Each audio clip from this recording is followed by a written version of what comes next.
Olá, eu sou o professor Lucas Neto. Sejam bem-vindos e bem-vindas a mais um encontro Revelações da Bíblia. Nós estamos estudando o livro de Lucas, o ministério de Jesus na Galiléia, parte 2. Vamos então dar início ao nosso estudo de hoje. Introdução. Prosseguindo o estudo sobre o ministério de Jesus na Galiléia, parte 2, que está registrado no capítulo 6 do Evangelho de Jesus segundo escreveu Lucas, estudaremos hoje os seguintes assuntos. Jesus é Senhor do sábado, a escolha dos 12 apóstolos e, por fim, conheceremos os ensinos de Jesus proferidos no Sermão da Planície. No item 1 da lição, Jesus é o Senhor do sábado, nós temos duas ocasiões relacionadas a essa controvérsia dos fariseus com Jesus com relação ao sábado. E a primeira delas é que as espigas colhidas no campo para alimentar os discípulos. Esta foi a primeira. Jesus ele sai da cidade de Cafarnaum, vai para um campo de grãos na Galiléia, e nesta ocasião ocorre essa primeira controvérsia com os fariseus relativa ao sábado, considerando que Jesus permitiu que seus discípulos colhessem as espigas no campo e também que a comessem e no dia de sábado. E isso não era permitido pela lei de Moisés.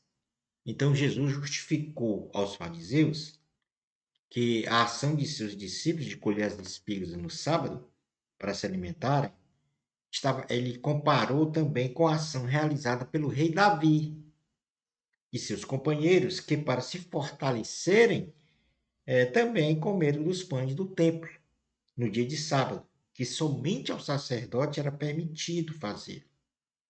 E depois de falar isso, Jesus disse para eles: o Filho do Homem é Senhor do sábado. Isso está escrito em Lucas, capítulo 6, versículos 1 a 5. A história desta colheita das espigas no campo para alimentar os discípulos. Falaremos já sobre esta palavra que o Senhor disse: o Filho do Homem é Senhor do sábado. Um outro momento foi quando Jesus, no outro sábado, ele vai para uma sinagoga ensinar.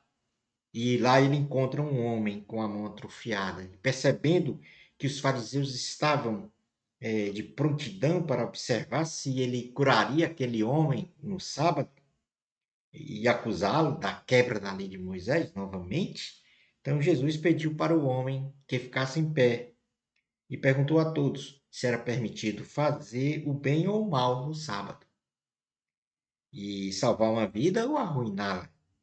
Jesus, olhando então para a face de cada um que estava na sinagoga, disse ao homem doente: estende a mão. E o homem foi curado. Os fariseus se enfureceram e começaram a combinar o que fariam com Jesus.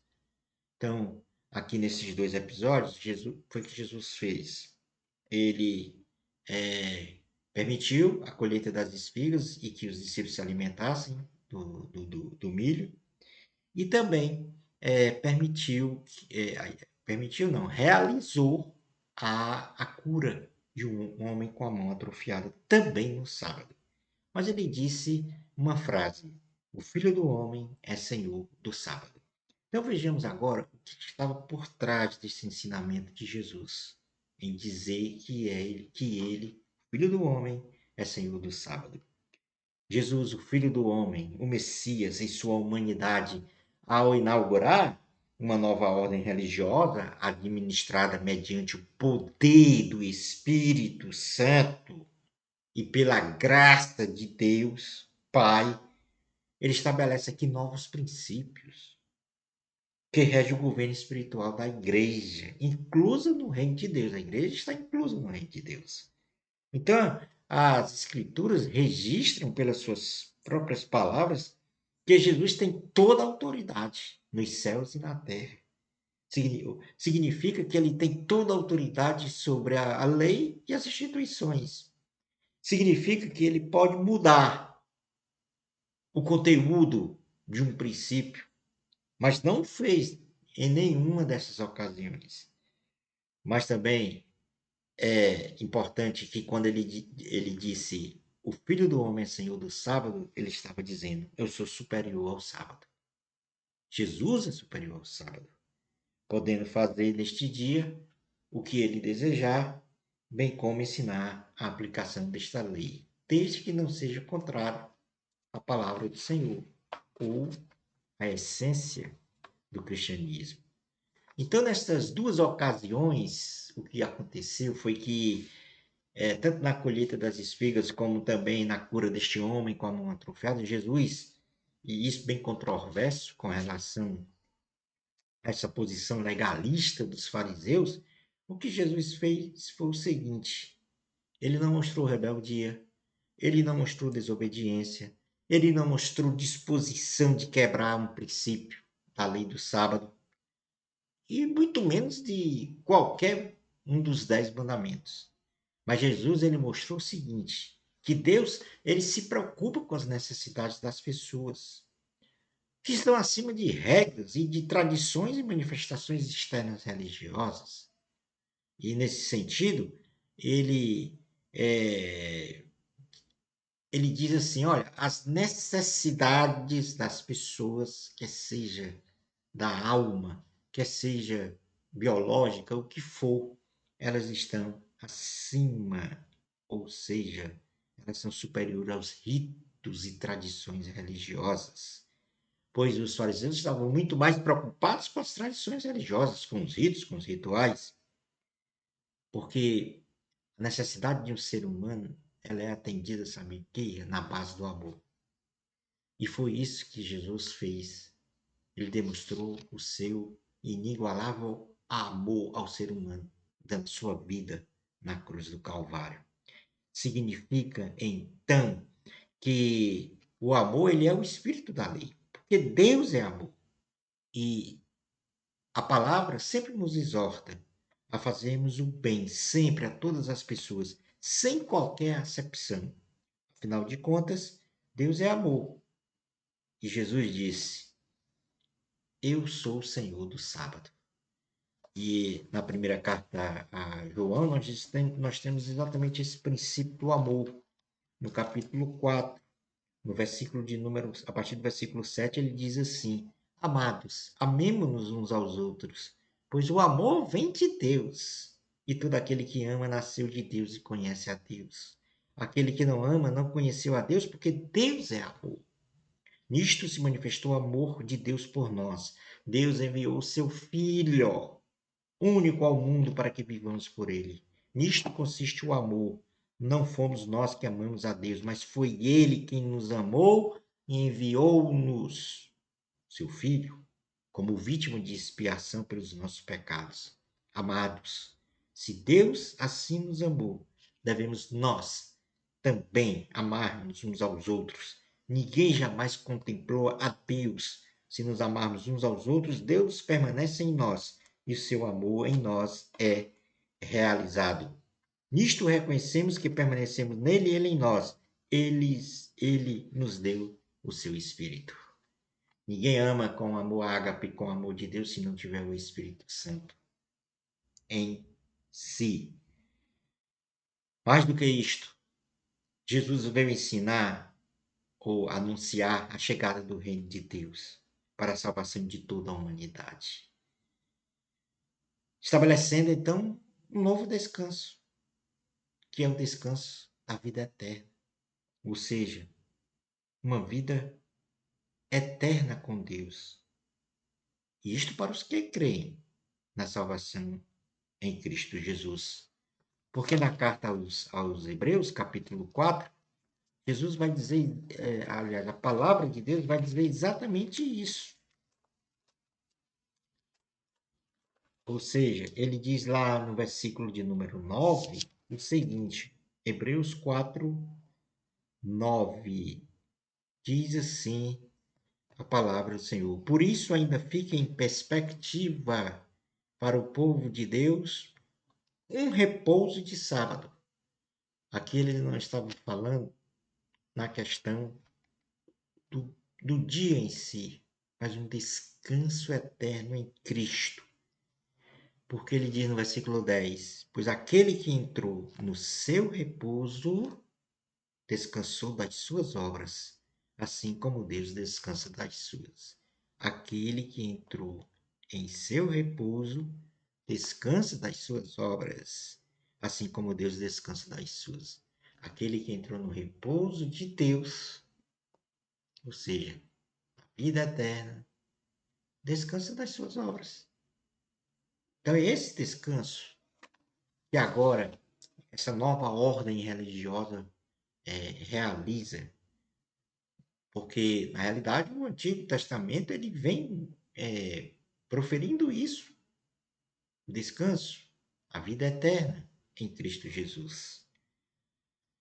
No segundo ponto do nosso estudo, nós vamos falar agora sobre a escolha dos 12 apóstolos. Então, Jesus, após vamos dizer assim, esta discussão, né, sobre as questões de tradições, de rituais, em frente ao amor e à necessidade das pessoas, é muito mais importante você atender a necessidade do ser humano do que valorizar um ritual, um cerimonial. Então ele vai para o Monte Tabor, e esse monte, e a partir daí ele passa a noite inteira em oração e escolhe, em oração a Deus Pai, e ao amanhecer ele escolhe 12 que iniciam aí a era da igreja. Ele monta, então, o Senhor, na verdade, não foi que ele montou, ele estabeleceu aqui uma estrutura organizacional eclesiástica, né, para que não só isso não foi o mais importante, essa estrutura organizacional para poder propagar o evangelho de Cristo, o cristianismo, o reino de Deus, mas foi a base para o nascimento do novo Israel, que é a igreja, tá? Representado pela igreja cristã, o povo de Deus, e que recebe, então, esta igreja, todas as dádivas, as promessas feitas à nação de Israel. Então foi isso que Jesus já inicia com essa escolha dos 12. Em seguida, ele então desce desse monte, o Monte Tabor, com agora os designados apóstolos, e ele escolheu como apóstolos pessoas, discípulos, né, com níveis de intelectualidade diferentes, com grande diversidade, para realizar a obra. E ele para então num terreno bem plano. E lá tinha uma multidão. E ele cura essas pessoas, liberta essas pessoas. Ele também era tocado por eles. Todo mundo queria tocar em Jesus para receber, né, as bênçãos. E quem tocava em Jesus saía de Jesus poder que curava a todos. Então, tudo que eu estou aqui a falar está escrito no capítulo 6 de Lucas, tá? É dividido. Esse sermão da planície não é o mesmo sermão do monte, tá? É o segundo sermão que Jesus profere. São sermões diferentes, né? E o que é que Jesus ensina aí no sermão da planície? Algo bem parecido com o que ele falou no sermão do monte, mas algo ainda mais refinado no sentido de outros ensinos. Não que o ensino seja, vamos dizer assim, seja melhor do que o outro. Todos têm o mesmo nível de espelhar o caráter de Cristo às pessoas. Mas ele ensina sobre as bem-aventuranças, e dessas bem-aventuranças ele fala de apenas 4 nessa, nesse sermão da planície. Quando lá no Sermão do Monte ele falou em 8 bem-aventuranças. E complementando ainda, além de ele mencionar essas 4 bem-aventuranças, ele, em contrapartida às bem-aventuranças, ele fala dos ais, tá? que eram exatamente as virtudes contrárias, né, de quem é feliz por ter uma virtude de, por exemplo, de ser feliz porque é humilde de coração. Ou seja, tem um coração esvaziado de seus valores e cheio do Espírito, dos princípios divinos. Ele também fala, a outra bem-aventurança é felizes os que têm fome e sede de justiça, felizes os que choram, porque serão consolados, felizes os que são perseguidos por causa do Evangelho de Cristo. E ele dá contrapartidas dessas quatro bem-aventuranças. Então ele fala, nessa contrapartida, ele profere os chamados ais. Então ele diz, ai daquele que é rico. Ele diz que é orgulhoso, que confia no seu dinheiro. Não é aquele que é humilde, esvaziado de seus valores. Porque o rico ele é autoconfiante nesse sentido. Vamos dizer assim, ele é orgulhoso. Não, aqui todos, não aqui, Jesus não está recriminando absolutamente quem é rico no sentido material. Ele recrimina aquele que coloca o seu coração nas riquezas, que não é humilde de coração, ou seja, que tem os seus valores acima dos valores divinos. Ele também profere um ai para aqueles que estão saciados. E aqui não é saciados no sentido de, vamos dizer assim, alimentos, mas no sentido de que se acham saciados porque não querem a justiça de Deus. Em contrapartida, aqueles que felizes, os que, vamos dizer, têm fome e sede de justiça. Esses que não têm fome e sede de justiça, que se acham, vamos dizer assim, autossuficientes, não querem saber de Deus, Jesus profere um ai, infelizmente. Ele disse também um ai para os que riem, né? Porque os que choram, choram porque têm a consciência que são pecadores, que precisam da salvação, que precisam do Espírito Santo presidindo na vida deles. Agora, os que riem, eles não choram por causa de seus pecados. Acham que são bonzinhos e que não têm pecados, são autossuficientes. E, por fim, ele fala sobre uma contrapartida de quem é perseguido por causa do Evangelho de Cristo. Ele diz, ai daqueles que bendizem dissimuladamente, aqueles que falam com engano, aqueles que falam que não falam a verdade, né? Falam tudo para agradar os outros, ainda que não pensem sobre aquilo que está falando verdadeiramente. Jesus, então, ele, a partir depois dessas bem-aventuranças e das suas contrapartidas, ele fala também da questão do amor aos inimigos. E aqui há vamos dizer assim, um desafio muito grande aos cristãos, porque tudo isso aqui é contrário à natureza humana.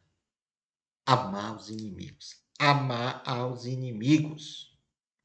Nós somos templo e habitação do Espírito Santo. E só é possível fazer isso que Jesus disse aqui, se o Espírito Santo presidir a nossa vida por 100%, a nossa vida inteira entregue a Ele, não só a parte dela.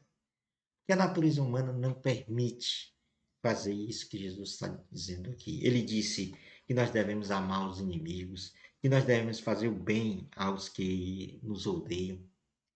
Ele diz que nós devemos bendizer aqueles que nos maldizem, orar por aqueles que nos difamam e fazer os outros o que quereis que vos façam.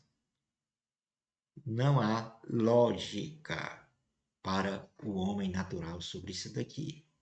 Isso quer dizer, sabe o quê? Que Jesus ampliou a lei. Jesus é o Senhor do sábado. E nesse sentido, ele amplia essas virtudes. Inclusive, ele fala: vos disseram, vos ensinaram que você deve amar aos seus amigos. Mas eu vos digo: ame aos seus inimigos. Porque que virtude há amar aquele que, que você ama? Então ele amplia, ele começa a ampliar isso, né? Ele diz que um homem que deseja uma mulher na mente já praticou adultério. Não, o adultério não é só a consumação do ato de uma relação sexual com uma mulher que não é sua, mas,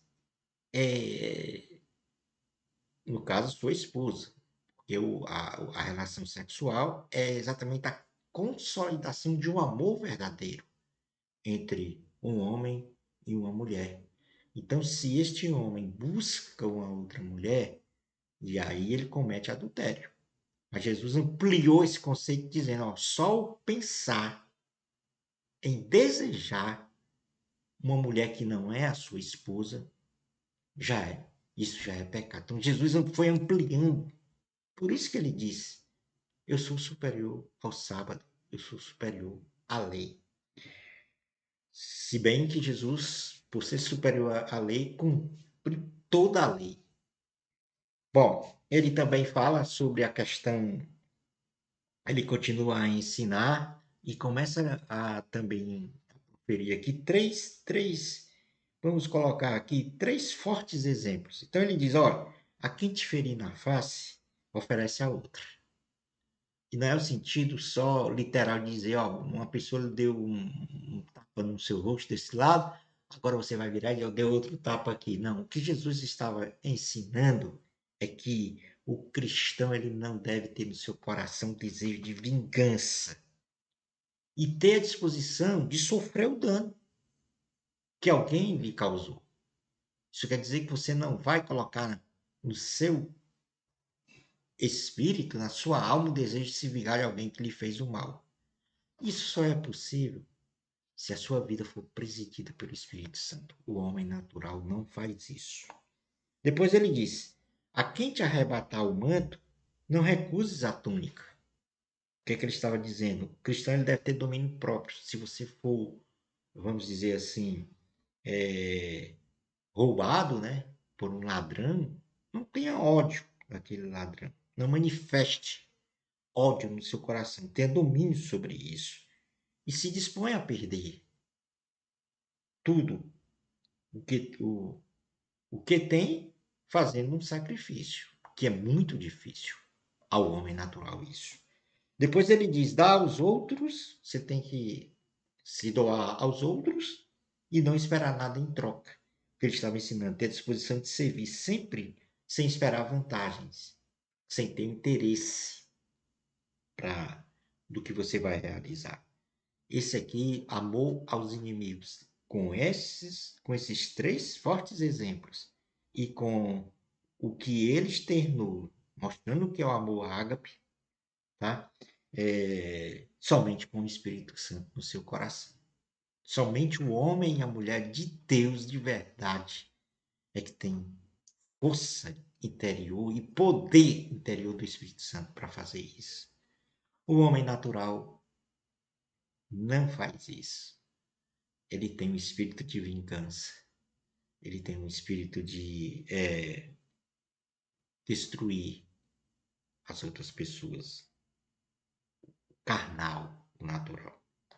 Então, Jesus termina dizendo assim, se você amar o seu inimigo, agindo desta forma, na sua relação com o próximo, então você tem a promessa de que grande é o seu galardão nos céus. E que, verdadeiramente, você é filho do Altíssimo. Indo agora para a parte final, ainda proferindo o sermão da planície, que tem exatamente esses ensinos, Jesus vai falar sobre a generosidade. Tá? E mais uma vez aqui vem ensinos, vamos dizer assim, entre aspas, pesados para aqueles que não têm o Espírito Santo presidindo a sua vida. Então ele diz assim, olha, Deus é misericordioso, então seja misericordioso também, seja generoso. E aí ele diz, não julgue para não ser julgado, não condene para não ser condenado, não perdoe para ser perdoado e doe para receber misericórdia, o perdão e, sobretudo, o amor. Ou seja, Jesus ele compara a grande bênção do doador liberal a uma boa medida, recalcada, sacudida e transbordante, ou seja, uma medida de grãos tipificando que seremos medidos da mesma forma que medimos as pessoas em todos os aspectos.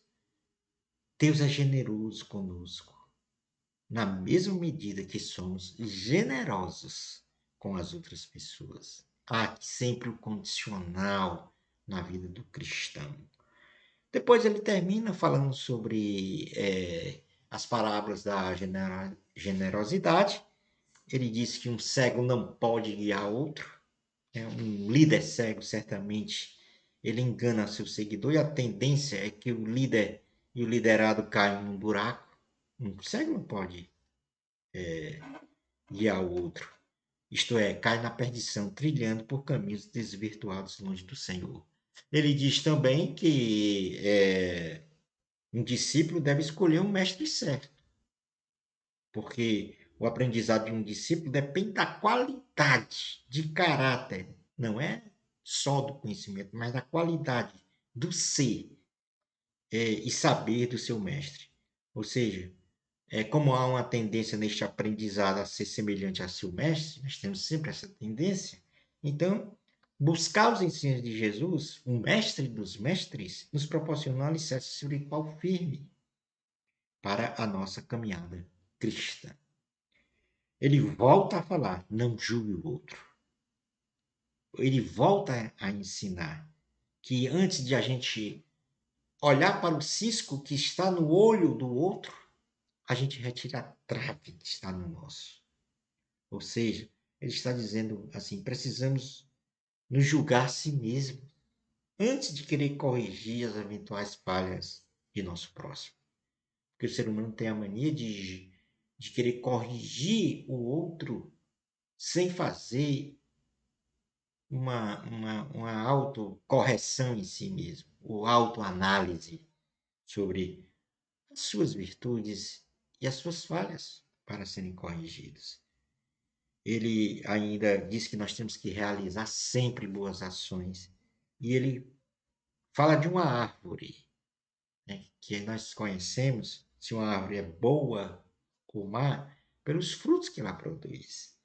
Então, uma árvore é boa quando produz frutos bons. E ela é ruim quando produz frutos ruins. Significando, então, que a nossa natureza cristã ela é revelada pelo que está em nosso coração.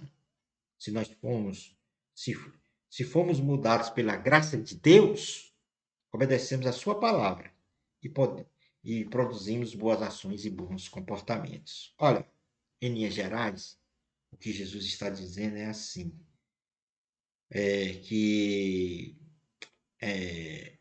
ele busca mostrar que o que falamos e o que fazemos por meio de nossas diversas ações e comportamentos é o que está na essência do nosso coração. Então, se estamos cheios do Espírito Santo, produziremos a virtude do Espírito. Caso contrário, não seremos uma boa árvore. E ele termina falando sobre a guarda da prática da palavra. Mais importante do que tudo é praticarmos a palavra. E o exemplo que ele dá é o seguinte: uma ilustração de duas casas. Uma construída numa rocha firme e outra construída na areia. A que está em rocha firme suporta toda e qualquer tempestade, ventos fortes. A que está na areia não tem um alicerce, não tem sustentação para resistir a qualquer tempérie da vida. E por isso ela sucumbe, ela cai. Então ele está dizendo que nós devemos viver e obedecer a palavra. E quando a gente vive esta palavra em obediência, é como a casa que foi construída no solo. Vem uma tempestade e ela resiste E a que não tem a sua vida em obediência a Deus, está construindo na areia, é como uma casa construída na areia. Vem a tempestade e ela cai em ruína. Resumindo, Jesus nos ensina que se nós ouvirmos a palavra e não obedecemos na prática comportamental do nosso dia a dia, então estamos destinados ao total fracasso em nossa vida cristã. Não devemos ser cristãos de fachada, mas autênticos cristãos, praticantes da palavra de Deus. E assim chegamos ao final do nosso estudo. Revelações da Bíblia. No próximo encontro, nós continuaremos falando sobre o ministério de Jesus na Galiléia, parte 3. Bênçãos especiais de Jesus para você. Amor a Cristo. A glória sempre é de Deus, nunca nossa. Até ao nosso próximo encontro. Revelações da Bíblia, se Deus permitir.